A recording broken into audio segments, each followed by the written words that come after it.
저와 여러분을 포함한 모든 사람들은 살아가는 동안 동전의 양면처럼 기쁨을 경험할 때도 있지만 또 한편으로는 화가 나는 분노도 경험합니다. 또 즐거움을 경험할 때도 있지만 깊은 슬픔을 경험할 때도 있습니다. 또 행복을 느낄 때도 있지만 불행하다고 느낄 때도 생겨납니다. 그리고 내 삶은 참 형통하다라는 생각이 들 때도 있지만 때로는 내 인생은 왜 이렇게 고난의 연속이야 라는 이러한 생각과 느낌이 들어갈 때가 있습니다. 이러한 것들이 복잡하게 뒤섞여서 살아내는 삶의 자리가 저와 여러분의 삶의 자리라고 할 수가 있습니다.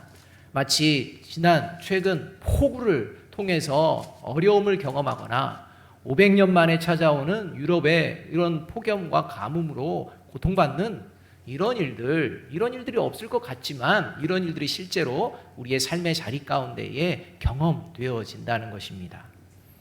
그런데 어느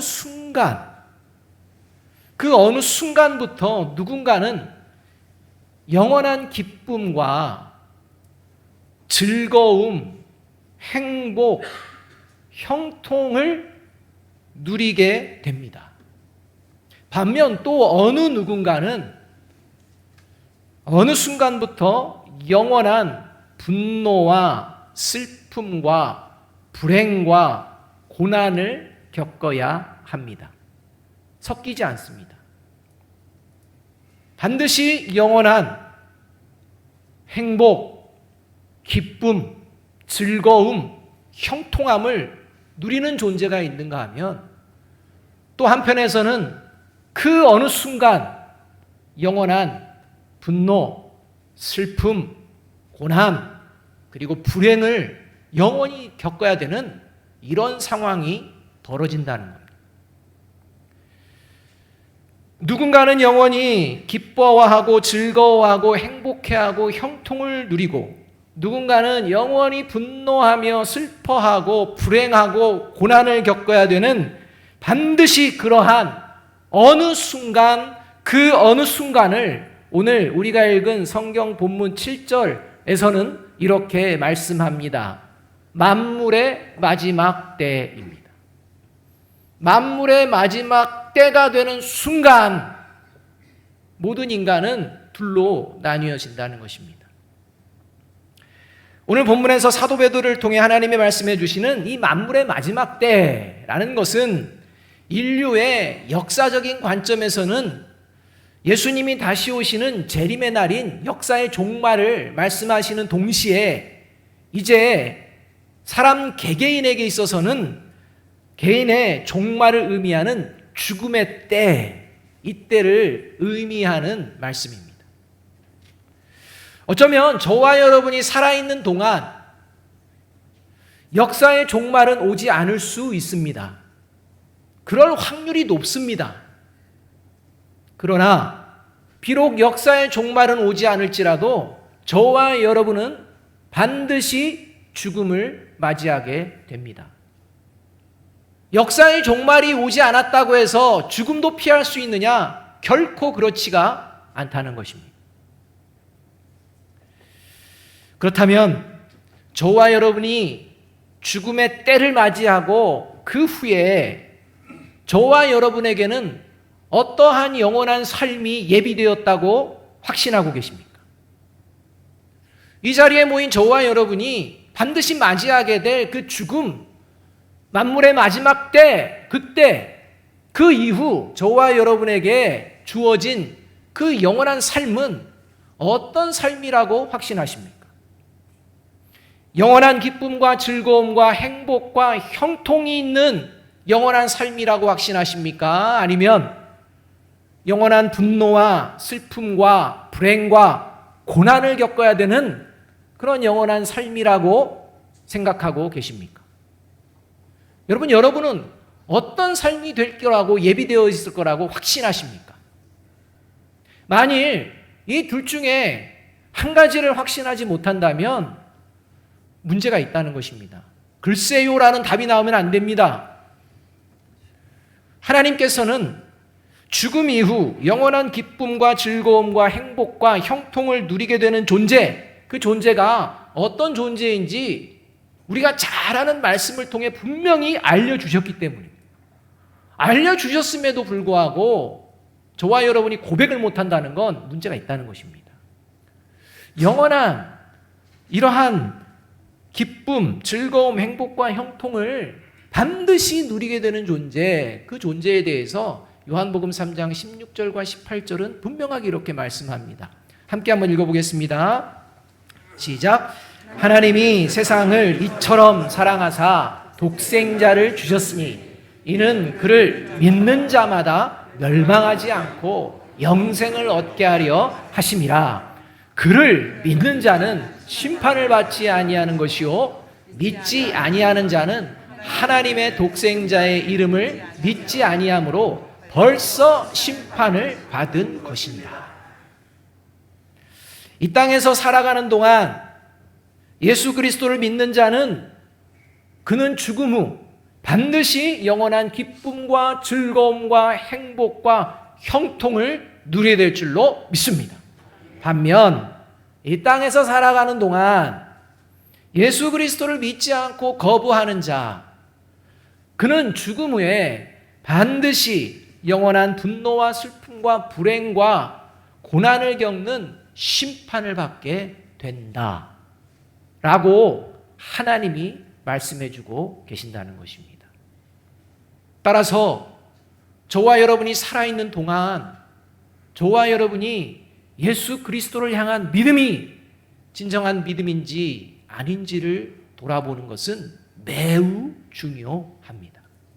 바라기는 오늘 이 예배 자리에 나온 저와 여러분 모두가 예수 그리스도를 믿음으로 하나님이 예비하신 영원한 기쁨과 즐거움과 행복과 형통을 누리시기를 주님의 이름으로 축복합니다. 그런데 여러분, 우리가 서두에도 말씀드렸지만 착각하거나 오해해서는 안 되는 우리의 삶의 자리입니다. 그것은 예수님을 믿으면 이 땅을 살아가는 동안 슬픔과 분노, 불행, 고난이 사라진다? 그렇지 않다? 사라지지 않는다.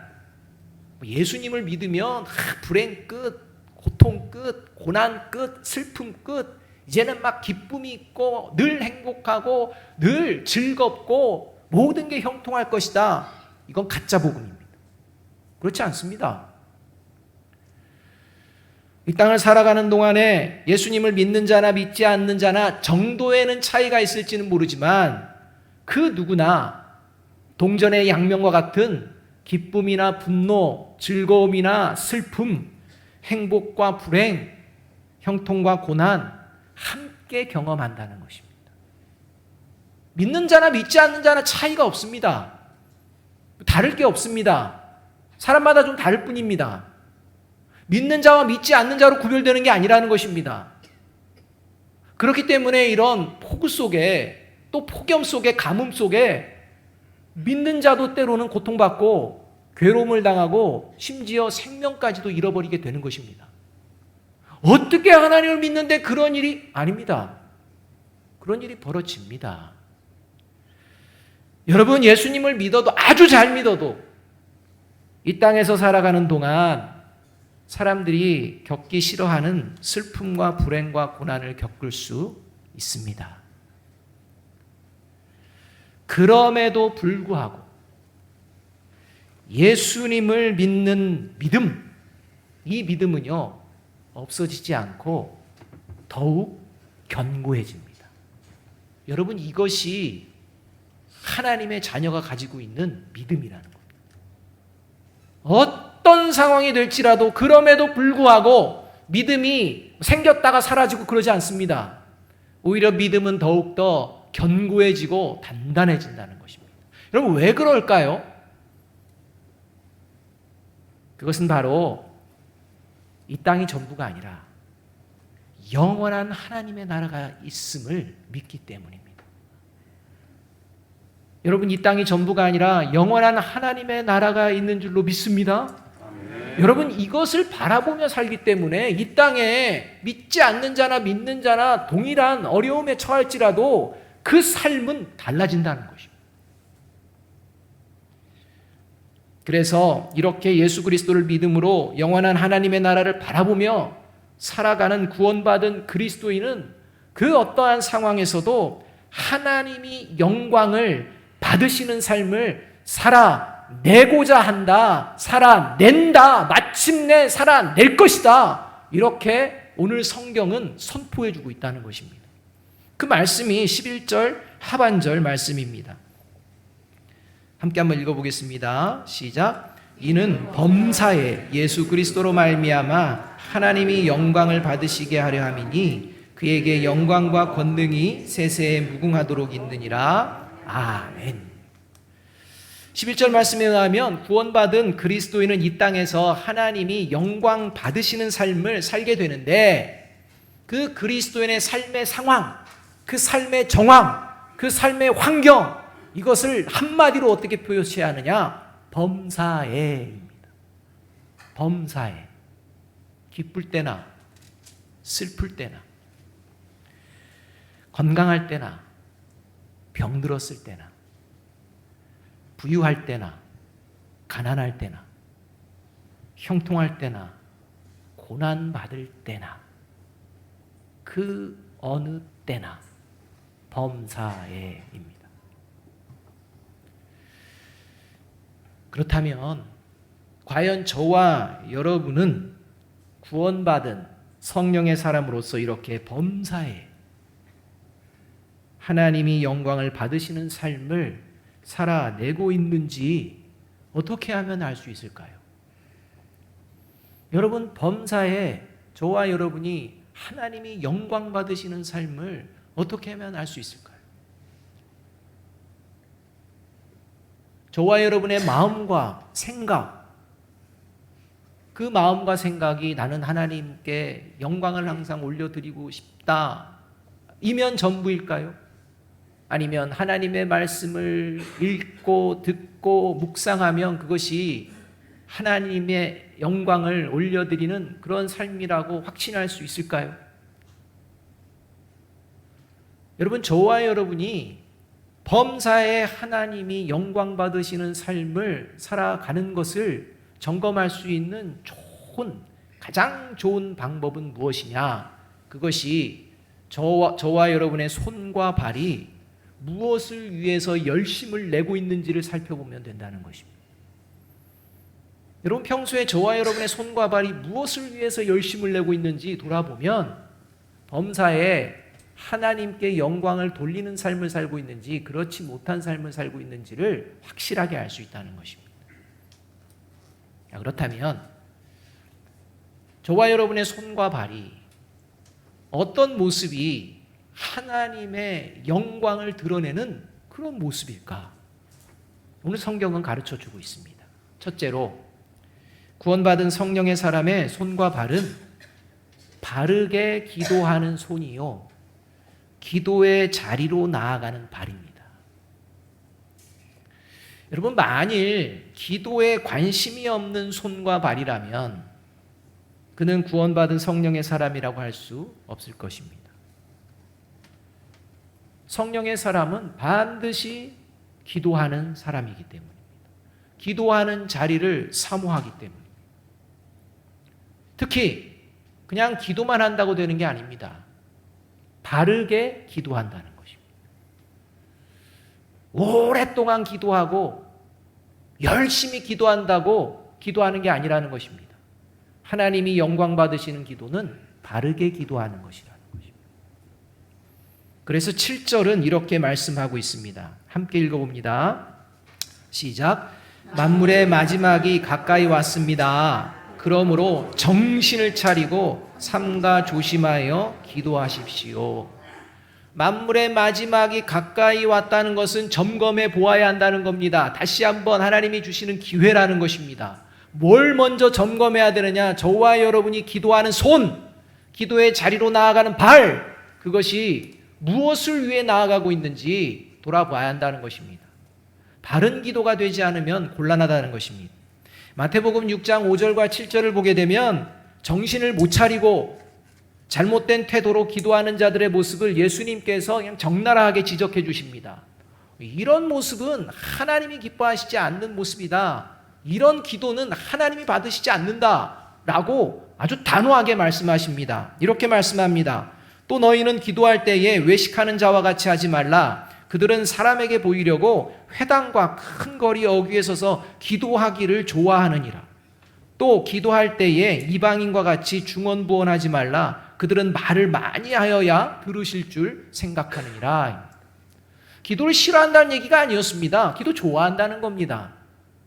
근데 목적은 하나님과 관련이 없습니다. 온통 자기가 원하는 겁니다. 남들에게 보이기 위한 겁니다. 여러분, 기도의 자리는요, 세상에서 출세하고 성공하고 사람들의 칭찬과 인정을 받기 위해 나아가는 자리가 아닙니다.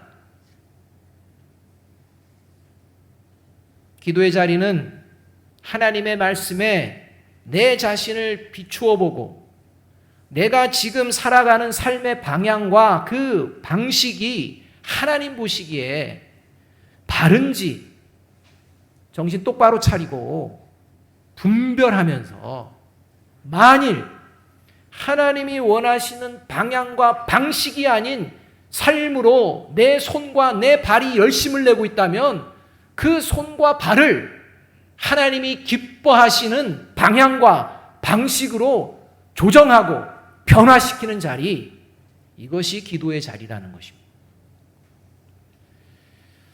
이렇게 기도의 자리로 나아가 하나님이 원하시는 삶의 방향과 방식을 끝까지 지켜내신 분, 그분이 바로 예수님이십니다. 예수님이 그러하셨습니다.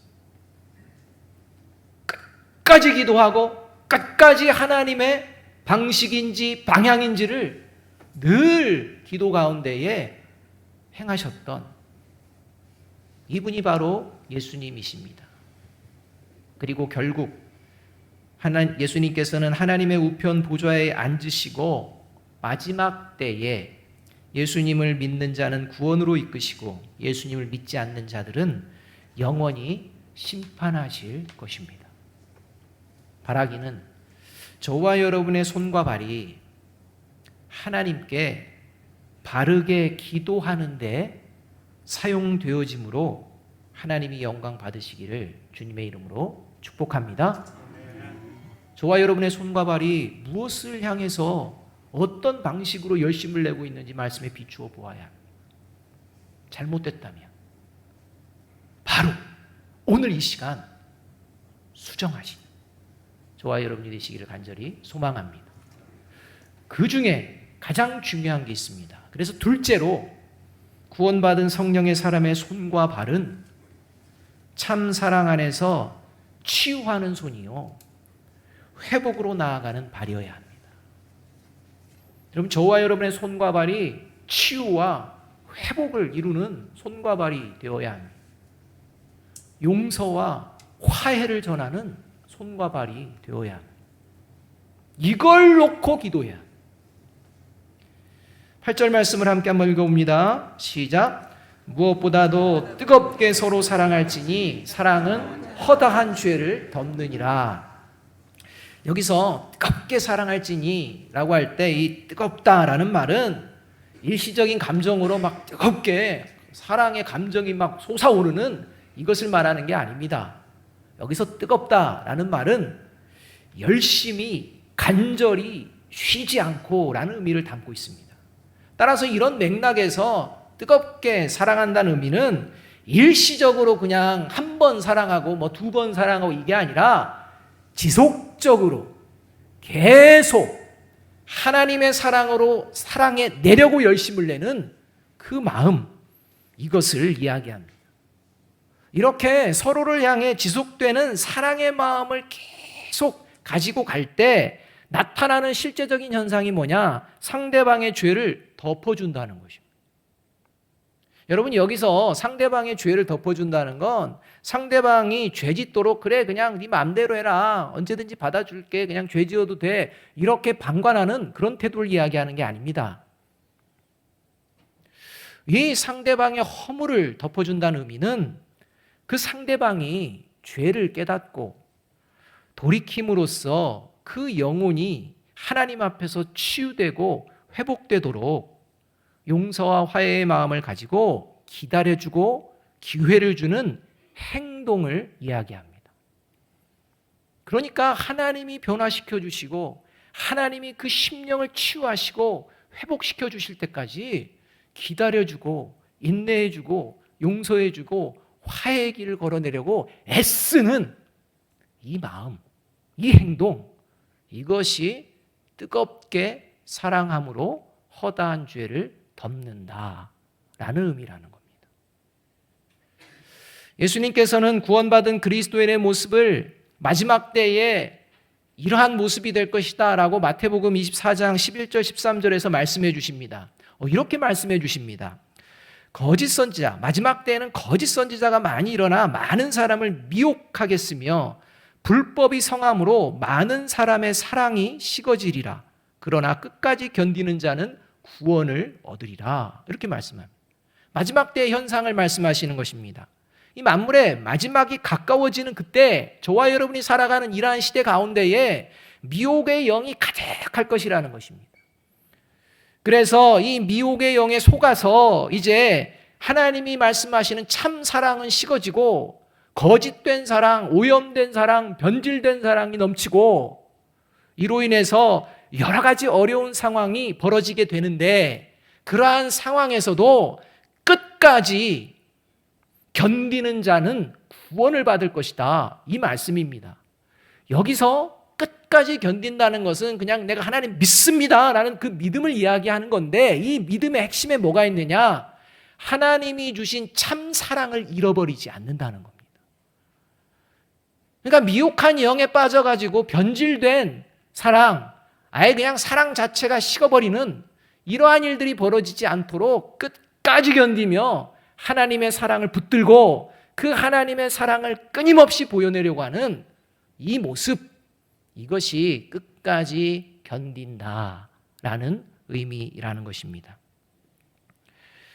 여러분, 사탄이 부리는 미혹의 영은 하나님 앞에 죄인이요 하나님을 거역하고 대적했던 나를 예수 그리스도의 사랑으로 용서하시고 오늘도 기회 주시는 하나님의 사랑, 이 사랑이 나에게 있습니다 라는 이 고백을 잃어버리게 만듭니다. 모르는 게 아닙니다. 근데 이 고백을 잃어버리게 만듭니다. 미혹하는 영은 그래 하나님이 너 그렇게 사랑하셔. 사랑하시니까 이제는 네가 네 힘으로 열심히 살면 돼. 이렇게 얘기하는 겁니다. 그러다 보니까 미혹한 영에 빠지게 되면 어떤 일이 벌어지느냐? 자기 스스로를 의롭게 여깁니다. 다시 말하면 자기 안에 의가 생겨난다고 생각합니다. 그래서 하나님으로부터 오는 의를 버리고 자기의 의를 가지고서 사람들을 대합니다. 그래서 자신이 의롭다고 여기는 어리석고 미련한 자로 전락됩니다. 그러니까 하나님의 사랑을 받은 줄로 믿는다고 합니다. 그런데 이 하나님의 사랑이 계속 나를 의롭도록 이끄신다라고 생각하지 않고 이제는 나 하나님 믿었으니까 나는 의로워졌어 이렇게 생각해서 자기 안에서 이제 의가 막 나옵니다. 그리고 이 의를 가지고 다른 사람을 이제 정죄하기 시작합니다. 이게 사탄의 미혹에 빠진 사람의 특징입니다. 여러분, 우리가 살아가는 이 시대는요, 사람들이 손에 다 뭘 들고 있는 시대일까요? 돌을 들고 있습니다. 돌을 들고 있습니다. 여차하면, 마음에 안 들면 다른 사람을 향해 돌을 던질 마음을 가지고 있다는 것입니다. 그래서 돌을 들고 있습니다. 그리고 이 돌에 이름을 붙입니다. 뭐라고 이름을 붙이느냐? 정의라고 붙입니다. 자유라고 붙입니다. 평화라고 붙입니다. 그리고 정의의 이름으로, 자유의 이름으로, 평화의 이름으로 돌을 서로를 향해 던집니다. 그 돌에 서로 맞아 피투성이가 되고 있는 시대가 바로 저와 여러분이 살아가는 시대라는 것입니다. 여러분 혹시 지금 저와 여러분의 손에 그런 돌들 없습니까? 여차하면 누구를 향해 내가 던질 준비를 하는, 심지어는 교회 공동체 오는 것도 여차하면 해가지고 돌 들고 와가지고 조금만 잘못해도 받아라! 평 던지고, 그리고 또 누가 던지는 돌에 맞아가지고 하고, 그래서 교회 나오는 것이 이것만적 전쟁 치르는 것처럼. 여러분 이런 모습으로 저와 여러분의 손에 돌이 있다면 저와 여러분의 쥐어진 그 돌을 다 내려놓게 되는 이 예배의 자리가 되어지기를 주님의 이름으로 축복합니다. 여러분, 하나님의 정의와 자유와 평화는 사람을 살립니다. 그런데 정의와 자유와 평화를 외치며 오히려 사람을 해치고 생명을 죽인다면 그것이 바로 사탄에게 미혹되고 죄악에 오염됐다는 증거입니다.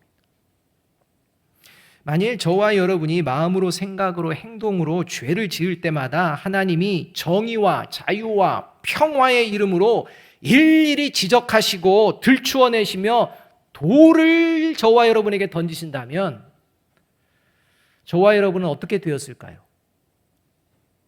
아마 지금 이 자리에 멀쩡하게 계신 분은 한 사람도 없을 것입니다.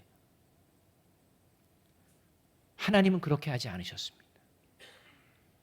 이 땅에 오신 예수님의 손과 발은 돌을 들고 너 죄 졌네? 안 되겠네? 맞아라. 너 잘못했네? 이거 봐라. 그런 분이 아니었습니다.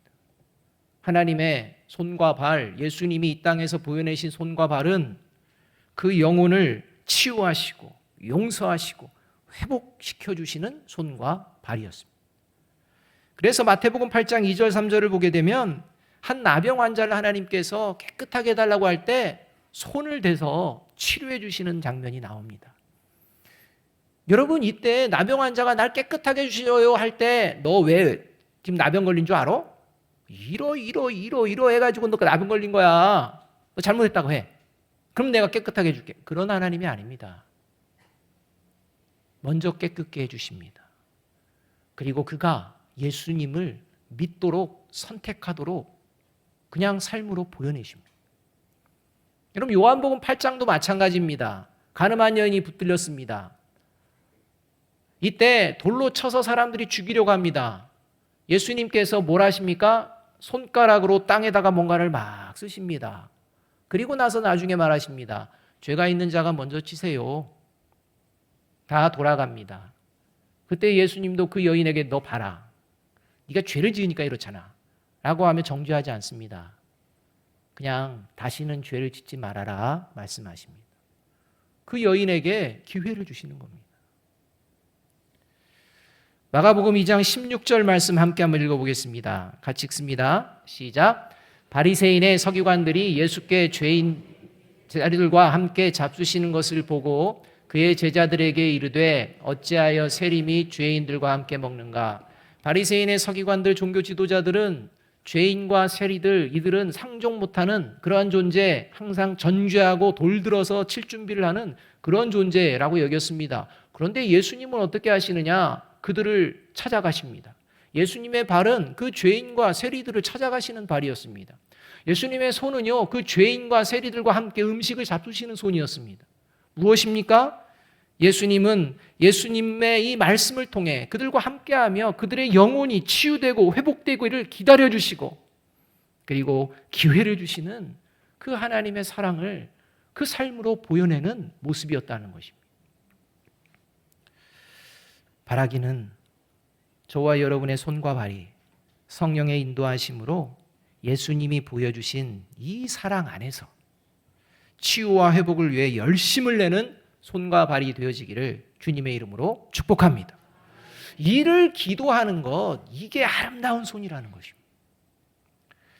셋째로 구원받은 성령의 사람의 손과 발은 하나님이 주신 은사를 바르게 사용하는 손이요, 하나님이 주신 은사를 사용할 자리를 찾아가는 발이에요.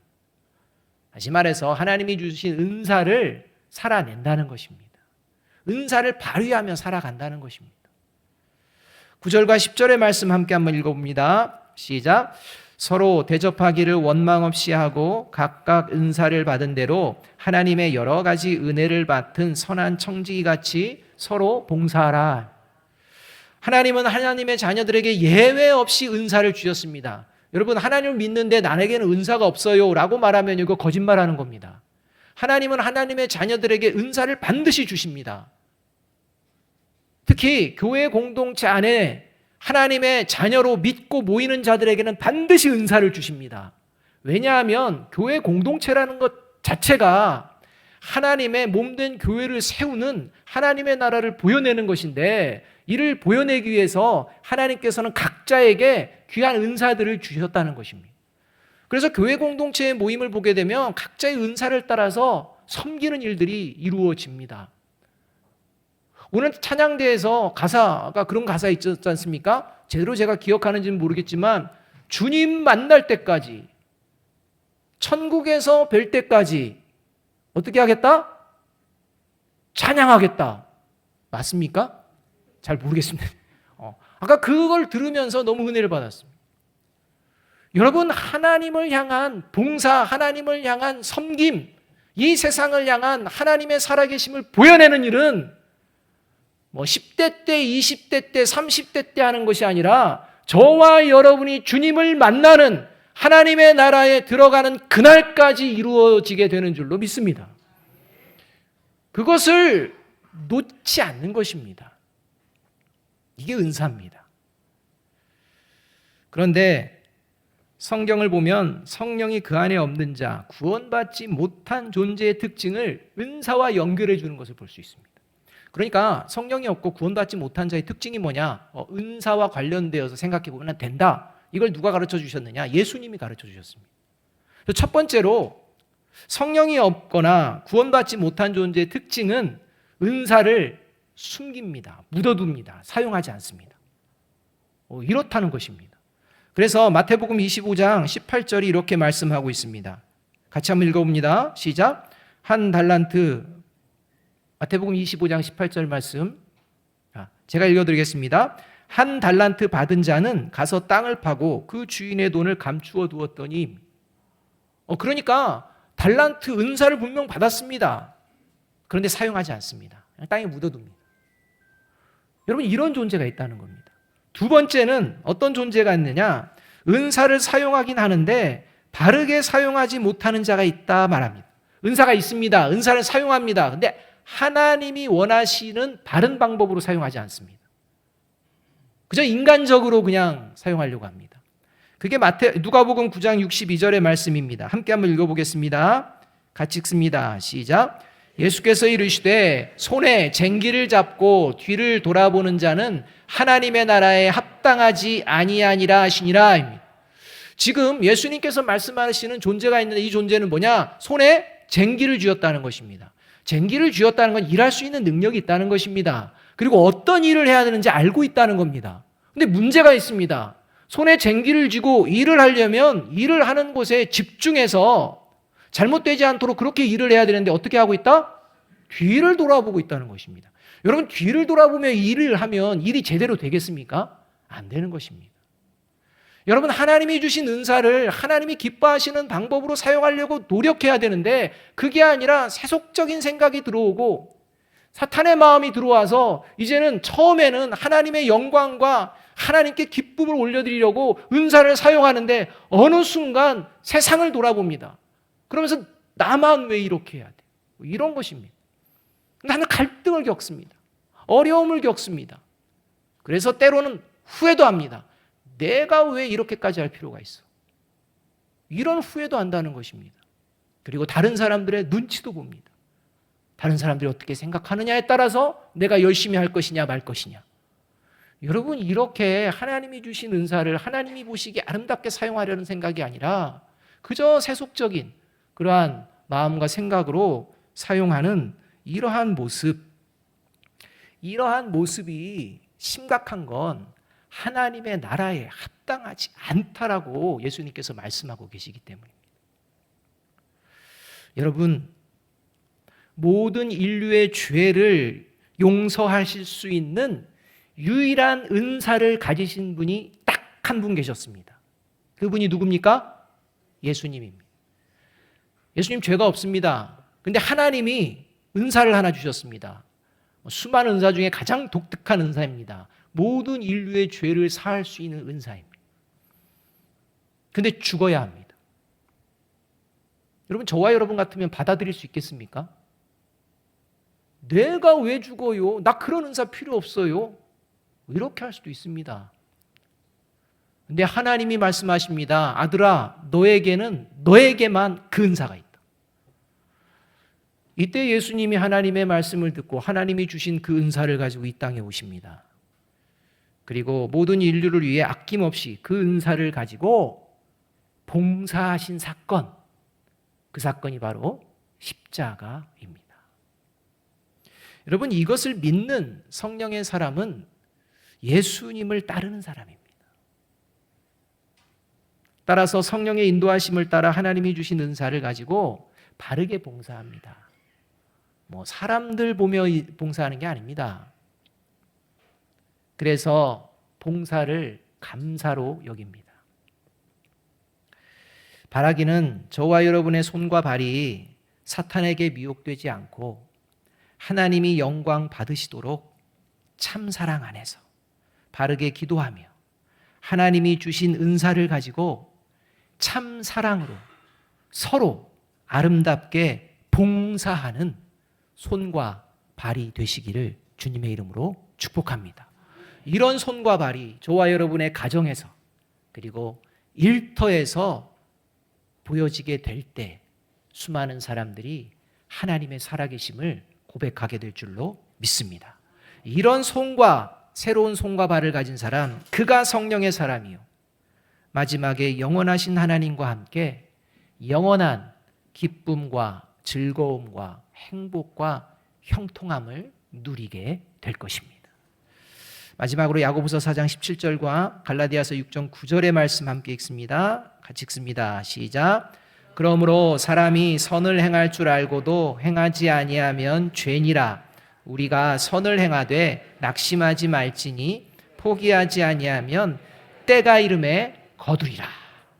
하나님의 영원하신 축복을 거두시는 저와 여러분의 삶이 되기를 주님의 이름으로 축복합니다. 기도하겠습니다.